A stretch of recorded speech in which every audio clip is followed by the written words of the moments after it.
ಮುಖ್ಯಮಂತ್ರಿಗಳು ಜೂನ್ 3ನೇ ತಾರೀಕು ಬಂದು ಲಕ್ಕುಂಡಿಯಲ್ಲಿ ಏನು ಈ ಉತ್ಖನನ ಕಾರ್ಯವನ್ನು ಪ್ರಾರಂಭೋತ್ಸವಕ್ಕೆ ಚಾಲನೆ ನೀಡಿದರು.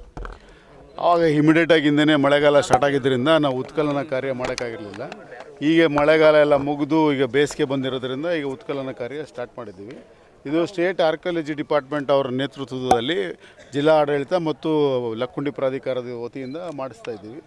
ಈ ಒಂದು ಉತ್ಖನನ ಕಾರ್ಯಕ್ಕೆ ಕನಿಷ್ಠ ಒಂದು 3 ರಿಂದ 4 ತಿಂಗಳು ಹಿಡಿಬಹುದು. ಅಂದರೆ ಮುಂದಿನ ಮಳೆಗಾಲ ಬರೋದ್ರೊಳಗೆ ಇಲ್ಲಿ ಒಂದು ಉತ್ಖನನ ಮಾಡಬೇಕಂತ ಹೇಳಿ ವೀರಭದ್ರೇಶ್ವರ ದೇವಸ್ಥಾನದ ಎದುರುಗಡೆಯಿಂದ ಈಗ ಪ್ರಾರಂಭ ಮಾಡ್ತಾ ಇದ್ದೀವಿ.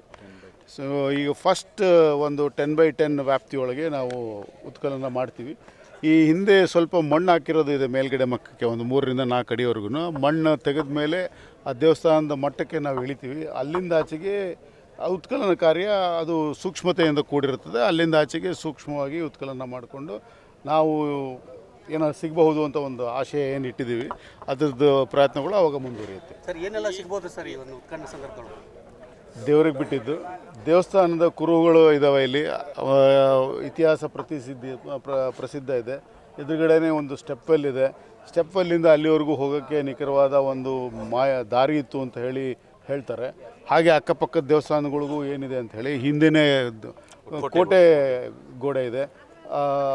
ಅವಕ್ಕೆ ಸಂಬಂಧಪಟ್ಟಂಗೆ ಸಿಗ್ಬೋದು. ನಮಗೆ ಕಲಾಕೃತಿಗಳು ಸಿಗ್ಬೋದು, ದೇವಸ್ಥಾನದ ಕುರುಗಳು ಸಿಗ್ಬೋದು ಅನ್ನೋ ಆಶಯ ಹೆಚ್ಚಿದೆ. ಕಾಕತಾಳೀಯ ಅದು ಮೊನ್ನೆ ನಿಧಿ ಸಿಕ್ಕಿದೆ ಅಂದ್ಬಿಟ್ಟು ನಾವು ಉತ್ಖನನ ಇವತ್ತೇ ಸ್ಟಾರ್ಟ್ ಮಾಡ್ತಿರೋದು ಕಾಕತಾಳೀಯ. ಉತ್ಖನನಕ್ಕೆ ಜೂನ್ 3ನೇ ನಿಗದಿಯಾಗಿತ್ತು. ಈಗ ಮಳೆಗಾಲ ಮುಗಿದು ಈಗ ಬೇಸಿಗೆ ಶುರುವಾಗಿದ್ದರಿಂದ ಈಗ ಮಾಡ್ತಾಯಿದ್ದೀವಿ. ನಿಧಿಗೂ ಇದಕ್ಕೂ ಏನೋ ನೇರವಾದ ಸಂಬಂಧ ಇಲ್ಲ.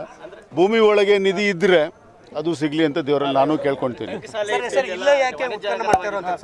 ಇದು ASA ಅವರ ಅವರ ಅನುಭವದ ವ್ಯಾಪ್ತಿಯಲ್ಲಿ ಅವರು ಹೇಳಿದ್ದು ಈ ದೇವಸ್ಥಾನ ಮತ್ತು ಸ್ಥಳೀಯ ಇದರಿಂದ ಇಲ್ಲಿ ಇರಬಹುದು ಅನ್ನೋ ಒಂದು ಏನು ಅವರು ಕುರುಹು ಮಾಡಿದ್ದಾರೆ. ಅದರೊಳಗೆ ಇಲ್ಲಿ ಸ್ಟಾರ್ಟ್ ಅಷ್ಟೇ, ಮಿಕ್ಕಿದ ಕಡೆನೂ ಮಾಡಬಾರ್ದು ಅಂತೆಲ್ಲ ಸ್ಟಾರ್ಟ್ ಮಾಡೋಕ್ಕೆ ಇಲ್ಲಿ ಸ್ಟಾರ್ಟ್ ಮಾಡ್ಕೊಂಡಿದ್ದಾರೆ. ಸರ್, ಎಷ್ಟು ಕಡೆ ಮಾಡಬೇಕಂತ ಪ್ಲಾನ್ ಇದೆ? ದೇವಸ್ಥಾನ ಯಾವ ಕಾಲದ್ದು ಮತ್ತು ಪುಷ್ಕರಣಿ ಕೋಟೆ ಯಾವ ಕಲ್ಯಾಣ ಚಾಲಕರ ಕಾಲದಲ್ಲಿ ಇದು ಆಗಿತ್ತು ಅಂತ ಹೇಳ್ಬಿಟ್ಟು ನಮ್ಮ ASA ಅವರೆಲ್ಲ ಹೇಳ್ತಾರೆ. ಸೊ ಇನ್ನೂ ಸಿಗೋದು, ಯಾಕಂದರೆ ಲಕ್ಕುಂಡಿಯ ಇತಿಹಾಸ ಬಹಳ ಹಳೆಯದು. ಸೊ 11ನೇ ಶತಮಾನಕ್ಕೆ ಲಿಮಿಟಾಗಿ ನಾವು ಮಾತಾಡೋಕ್ಕಾಗೋದಿಲ್ಲ.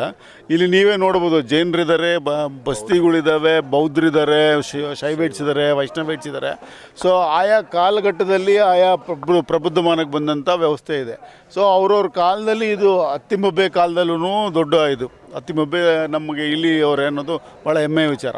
ಸೊ ಹಾಗಾಗಿ ಯಾವುದು ಏನು ಸಿಗುತ್ತೆ ಅನ್ನೋದಿಲ್ಲ, ಬಟ್ ಸಿಗುತ್ತೆ ಅನ್ನೋ ಒಂದು ಆಶಯ ಮತ್ತು ಒಂದು ತಜ್ಞರ ಅಭಿಪ್ರಾಯದೊಂದಿಗೆ ನಾವು ಸರ್ಕಾರದ ವತಿಯಿಂದ ಈ ಕಡೆ ಸ್ಟಾರ್ಟ್ ಮಾಡಿದ್ವಿ. ಸರ್, ಎಷ್ಟು ಕಡೆ ಉತ್ಖನನ ಮಾಡಬೇಕಂತ ಪ್ಲಾನ್ ಏನಾದರೂ? ನಗರದ ಲಕ್ಕುಂಡಿಯಲ್ಲಿ ಸಾಕಷ್ಟು ದೇವಸ್ಥಾನಗಳು ಏನಿದಾವೆ ಆ ಸುತ್ತು ಪ್ರಾರಂಗಣಗಳಲ್ಲಿ ಮಾಡ್ತೀವಿ. ಸರ್, ಲಕ್ಕುಂಡಿಯನ್ನು ಸ್ಥಳಾಂತರ ಮಾಡಬೇಕು ಅನ್ನುವಂಥದ್ದು ಒಂದಿಷ್ಟು ಕೇಳಿ ಬರ್ತಾ ಇದೆ ಸರ್. ಅದು ಉತ್ಖನನದ ಮೇಲೆ ನಿಂತಿರುತ್ತೆ. ಉತ್ಖನನದಲ್ಲಿ ಬರುವಂಥ ಇದ್ರ ಮೇಲೆ ಸೊ ಖಾಲಿ ಮಾಡಿಸ್ಬೇಕಾಗೋ ಪರಿಸ್ಥಿತಿ ಬಂತು ಅಂದರೆ ಸರ್ಕಾರದ ಹಂತದಲ್ಲಿ ಕ್ರಮ ತೊಗೊಳ್ತೀವಿ. ಸರ್, ಏನೆಲ್ಲ ನಿಯಮಗಳು ಇರ್ತವೆ ಸರ್ ಊರು ಸ್ಥಳಾಂತರ ಮಾಡೋದು? ಅವಾಗ ನೋಡೋಣಪ್ಪ, ಈಗಲೇ ಯಾಕೆ ಕೂಸುಟ್ಟೋಕ್ಕಿಂತ ಮುಂಚೆ ಕುಲವೇ ಬೇಡ.